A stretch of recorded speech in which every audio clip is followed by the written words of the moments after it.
नमस्कार, मी भुजंग चव्हाण. नमस्कार लाईव्हवरील लोकसभेच्या आखाड्यात या कार्यक्रमात आपलं स्वागत. आज आपल्यासोबत आहेत भाजपाचे प्रदेश कार्यकारिणी सदस्य चैतन्य बापू देशमुख. त्यांच्याशी आपण लोकसभेच्या अनुषंगाने चर्चा करणार आहोत. नमस्कार बापूसाहेब. नमस्कार बापूसाहेब, सध्या नांदेड लोकसभेचा प्रचार अंतिम टप्प्यामध्ये आलेला आहे. त्या अनुषंगाने आपण काय सांगू शकाल की आपली प्रचार यंत्रणा कशा प्रकारे कार्य करत आहे? एक तर 16व्या लोकसभेसाठी प्रचाराचा आजचा शेवटचा दिवस आहे आणि गेल्या ज्या दिवशीपासून आमचं नॉमिनेशन झालं त्या दिवसापासून आम्ही प्रचाराच्या याच्यामध्ये सर्व नांदेड जिल्ह्यातील लोकसभेतले जेवढे गावं आहेत तेवढ्या गावाच्या प्रमुख ठिकाणी आणि मोठ्या मोठ्या सभेला आम्ही जाऊन आलेलो आहोत. प्रचाराची एकंदरीत परिस्थिती लोकांची अशी परिस्थिती आहे की येणाऱ्या काळामध्ये लोकांना या देशामध्ये आणि महाराष्ट्रामध्ये परिवर्तन करायची प्रचंड मानसिकता आहे आणि सामान्य जे लोक आहेत ते महागाईने आणि भ्रष्टाचाराने फार कंटाळलेले आहेत. मी आत्तापर्यंत जवळपास 3 ते 4 मध्ये काम केलेले आहे, पण ह्या लोकसभेमध्ये लोकांची अशी परिस्थिती आहे की लोक उत्स्फूर्त होऊन सुद्धा आमच्याबरोबर आहेत आणि लोक आम्हाला सारखे फोन करतात की बाबा आम्हाला उमेदवाराला ह्या गावाला पाठवा, उमेदवाराला त्या गावाला पाठवा, उमेदवाराला इकडे बोलावा, कोणता उमेदवार येणार आहे, प्रचाराचा कोण प्रमुख व्यक्ती येणार आहे. म्हणजे ही पहिली वेळ आहे 16व्या लोकसभेची की मतदारातून आम्हाला विचारणं होत आहे की आम्ही यावेळेस नरेंद्र मोदीला मतदान करणार आहेत आणि त्या अनुषंगाने लोकांची एक प्रचंड उत्सुकता आहे दिनांक 17 तारखेची. महायुतीच्या कार्यकर्त्यांमध्ये काही प्रमाणात मतभेद होते. ते मतभेद निवडणूक निकालावर कोणते परिणाम करतील असं आपल्याला वाटतं? नाही, एक तर महायुती आमची 5 पक्षाची महायुती आहे आणि महायुती म्हणल्यानंतर 5 पक्षाचे नेते आम्ही एक दिलीने एक मनाने इथं काम करतो. आपण बघितलं असेल आजपर्यंत कोणत्याही नांदेड शहरामध्ये असो किंवा जिल्ह्यामध्ये असो भारतीय जनता पार्टी, शिवसेना, RPI, त्यानंतर स्वाभिमानी शेतकरी संघटना, राष्ट्रीय समाज पक्ष या सर्व पक्षाचे नेते एकत्र मिळून फिरतात. तशी परिस्थिती राष्ट्रवादी आणि काँग्रेसची नाही आहे. आपण बघितलं असेल काँग्रेसचे केवळ अशोकराव चव्हाण आणि त्यांचे काही कार्यकर्ते असे फिरायलेत, पण महायुतीच्या गल्लीपासून दिल्लीपर्यंतचे कार्यकर्ते एक दिल्लीने काम करायलेत. प्रचारामध्ये सुसूत्रता आहे, सगळेजण उत्स्फूर्तेने आपण सुद्धा उमेदवार आहेत अशा पद्धतीने महायुतीचे कार्यकर्ते प्रचार करायले. भाजपाचे उमेदवार DB पाटील हे शिवसेना आणि रिपाईच्या कार्यकर्त्यांना विश्वासात घेत नाहीत अशी एक चर्चा होती. या चर्चेला आपण कोणत्या प्रकारे उत्तर द्याल? नाही, महायुतीची महाराष्ट्रामध्येच आमची महायुतीची मोठी घोषणा माननीय आमचे आदरणीय लोकनेते गोपीनाथ मुंडे यांच्या पुढाकारातून झालेली आहे. आपण बघितलं असेल की महाराष्ट्राच्या लोकसभा निवडणुकी व्हायच्या आधीसुद्धा महाराष्ट्रामध्ये 3 ते 4 ठिकाणी महायुतीचे प्रचंड मेळावे घेतलेले आहेत आणि ही पहिली वेळेस आहे. काल आपण बघितलं असेल जिंतूरला जिथं शिवसेनेचे उमेदवार आहेत संजू उर्फ बंडू जाधव याच्या प्रचाराला माननीय गोपीनाथजी मुंडे गेले होते. अमरावतीला शिवसेनेचा उमेदवार आहे, तिथं माननीय नरेंद्र मोदींनी तिथं त्यांची प्रचारसभा घेतली. म्हणजे महायुतीचे सर्व कार्यकर्ते हे एक संघपणे महायुतीच्या उमेदवारासाठी स्वतःचं झटत आहेत. आपण स्थानिक कार्यकर्त्यांसंबंधी बोलत आहोत.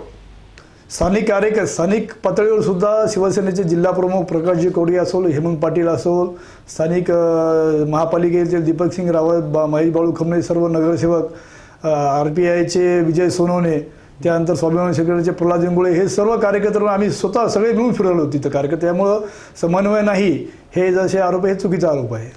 महायुतीचे उमेदवार DB पाटील यांना उशिराने उमेदवारी जाहीर झाली, त्यामुळे DB पाटील यांची प्रचार यंत्रणा मनाही तशी पकड नाही आहे. त्याचे कोणते परिणाम निवडणूक निकालावर होणार आहेत?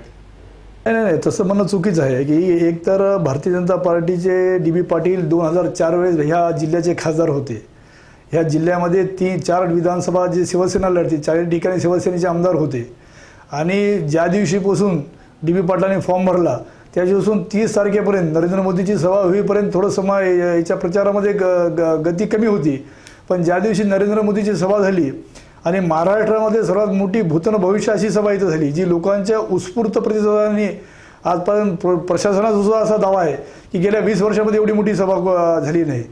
म्हणजे 30 तारखेनंतर तर प्रचाराची एवढी गती आलेली आहे की म्हणजे आम्हाला दिवस रात्र जरी कमी केला तर आम्हाला कमी पडाला, वेळ कमी पडाला आमच्याकडे. भाजपाचा सध्या ग्लॅमर सभांवर भर चालू आहे. भाजपाने स्टार प्रचारकांना आमंत्रित केलेले आहे, त्यामुळे भाजपाचा कार्यकर्ता ग्रामीण भागापर्यंत पोहोचलेला नाही.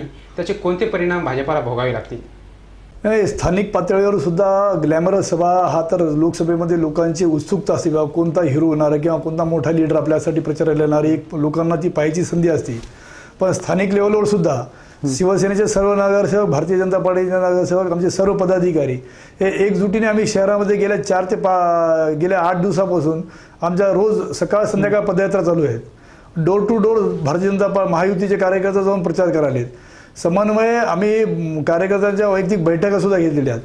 कसे लोकसभेची निवडणूक आहे, लोकसभेची निवडणूक ही विधानसभेसाठी किंवा आपल्या महापालिकेसारखी नसती. प्रत्येक ठिकाणी उमेदवार पोहोचेल अशी परिस्थिती नसती, कारण की जवळपास 1857 बूथ आहेत आणि प्रत्येक बूथपर्यंत एका उमेदवार जायचं म्हणजे ते शक्य नाही. पण आमचे संपूर्ण कार्यकर्ते एक दिल्लीने पूर्ण जिल्ह्यामध्ये बूथ टू बूथ जाऊन प्रचार करालेत. आता आपण थोडं वेगळ्या मुद्द्याकडे येऊ. महायुतीसमोर माजी मुख्यमंत्री अशोकराव चव्हाण यांचं नांदेडमध्ये कडवं आव्हान आहे. हे आव्हान आपण कोणत्या मुद्द्यांच्या आधारे पेलत आहात? एकतर अशोकराव चव्हाणांनी जो नांदेडमध्ये विकास केला, ह्या विकासाच्या मुद्द्यावर त्यांचं इलेक्शन चालू आहे आणि त्यांनी कसा विकास केला नाही नांदेड शहराचा त्या मुद्द्यावर आमचं इलेक्शन चालू आहे. ही निवडणूक लोकसभेची आहे, ही निवडणूक एकट्या नांदेड जिल्ह्याची किंवा महापालिकेची नाही आहे. देशाच्या सर्व परिस्थितीवर, देशाच्या ज्या काही मूलभूत विषय आहेत त्या विषयाला घेऊन ही लोकसभा निवडणूक चालत असते. आणि लोकसभेतील जो प्रचार आहे तो आपला प्रचार देशामध्ये कोणाचं सत्ता येणार, देशामध्ये कोणाची हवा आहे किंवा देशामध्ये कशा प्रकारचं वातावरण पाहिजे, देशाची प्रगती कशी झाली पाहिजे, हे लोकसभेचे मुद्दे आहेत. मला सांगायला तुम्हाला हे वाटतं की अशोकराव चव्हाण 2 वेळेस मुख्यमंत्री राहिलेले माणूस आहेत, इतर पालकमंत्री राहिलेले माणूस आहेत, पण त्यांनी ही लोकसभेची निवडणूक केवळ नांदेड जिल्ह्यावर त्यांचा एकवटा जायचा प्रयत्न चालू आहे. आणि तो जो विकासाचे दावे करतात ते सर्व दावे विकासाचे फोल ठरत आहेत. त्यांनी जो विकास केला म्हणतो, नांदेड शहरामध्ये त्यांनी 2 पूल, 4 रस्ते आणि 2-3 जर रेस्ट हाऊस बांधले, याला जर ते विकास म्हणतात तर मला वाटतं ते चुकीचं आहे. विकास एखाद्या सामान्य माणसाच्या, दारिद्र्य रेषेखाली राहणाऱ्या माणसाचा जर उत्पन्नामध्ये वाढ झाली किंवा नवीन जर रोजगाराची संधी या जिल्ह्यामध्ये उपलब्ध झाली, नवीन रोजगारांना हाताला काम भेटलं तर त्याला खऱ्या अर्थाने विकास म्हणतो. औद्योगिक विकास झालेला आहे का नांदेडचा? आता नाही झालेला. गेल्या 40 वर्षापासून नांदेड जिल्ह्याचा कोणताही औद्योगिक विकास झालेला नाही. कोणताही नवा कारखाना या नांदेड जिल्ह्यामध्ये आलेला नाही. नांदेड जिल्ह्यामध्येच नाही तर मराठवाड्यामध्ये जर संभाजीनगरचं सोडलं तर बाकी कोणत्याही जिल्ह्यामध्ये औद्योगिक प्रगती झाली नाही. म्हणून मला सांगायचं आहे की अशोकराव चव्हाणांचे हे जे घोषणा आहेत ह्या निव्वळ जनतेला फसवायच्या घोषणा आहेत. नांदेडमध्ये आजपर्यंत उद्योग आणि व्यवसाय आलेला नाही. एक विरोधी पक्ष म्हणून आपण यावर आजपर्यंत कशा प्रकारे आवाज उठवलात? नाही, प्रत्येक वेळेस आम्ही ज्या वेळेस 1987ला जेव्हा अशोकराव चव्हाण ह्या लोकसभेचे उमेदवार होते त्यावेळेस त्यांचे वडील तत्कालीन कैलासजी शंकरराव चव्हाण यांनी लोकांना असे आश्वासन दिलं होतं की तुम्ही अशोकराव चव्हाणांना निवडून द्या आणि मी इथं मोदीचा कारखाना आणतो. आणि निवडणूक लागायच्या आधी सुदैवाने तिथं मोदीच्या कारखान्यासाठी ती जागा ताब्यात घेतली. जागा ताब्यात करून कोनशिला तिथं स्थापन केली आणि लोकांना सांगितलं की आता निवडणुका झाल्या की मोदीचा कारखाना येणार नाही. दुर्दैवाने त्या इलेक्शनमध्ये अशोकराव चव्हाण पराभूत झाले. मग कुठे गेला मोदीचा कारखाना? म्हणजे यांना जर निवडून दिलं तरच आम्ही विकास करतो, आम्हाला जर निवडून दिलं तर आम्ही विकास करणार नाही, ही जी यांची वृत्ती आहे त्या वृत्तीला कुठेतरी खोडा घालायचं काम ह्या लोकांनी आता करावं अशी माझी अपेक्षा आहे. नांदेड लोकसभेमध्ये MIMने आपला उमेदवार उभा केला नाही, त्यामुळे काँग्रेसचे पार्टी जड आहे असं आपल्याला वाटतं का? नाही, मला असं काय वाटत नाही. कारण की भारतीय जनता पार्टीचे माननीय नरेंद्र मोदी जे पंतप्रधानांचे उमेदवार आहेत त्यांनी ज्या दिवशी पंतप्रधानाची घोषणा त्यांच्या नावाची झाली त्या दिवशी त्यांनी एक घोषणा केली होती ह्या देशामध्ये की सबका साथ सबका विकास.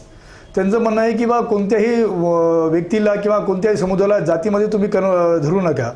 ह्या देशामध्ये राहणारे सर्व भारतीय नागरिक आहेत, हिंदुस्थानचे नागरिक आहेत आणि या सर्वांचा विकास व्हावा अशी भारतीय जनता पार्टीची अपेक्षा आहे. त्यामुळे MIMने उमेदवार दिला नाही, आम्हाला काही फरक पडत नाही. बहुसंख्य मुस्लिम जो मतदार आहे तो यावेळेस भारतीय जनता पार्टीला मतदान करायच्या मनस्थितीमध्ये आहे. आम आदमी पक्षाकडून नांदेड लोकसभेमध्ये नरेंद्रसिंह ग्रंथी यांना उमेदवारी जाहीर झालेली आहे. त्यामुळे भाजपाचा एक पारंपरिक मतदारसंघ भाजपापासून दुरावला गेलेला आहे असं म्हणता येईल का? नाही, महाराष्ट्रामध्ये आपण बघितलं असेल की आम आदमीचा प्रभाव जास्त नाही आहे. जसं दिल्लीला 47 दिवसाचं जे सरकार होतं, 47 दिवसात त्यांनी लोकांनी त्यांना एक संधी दिली होती दिल्लीमध्ये आणि दिल्लीमध्ये आदर्श कारभार करायची त्यांना सुद्धा संधी आयती चालू झाली होती.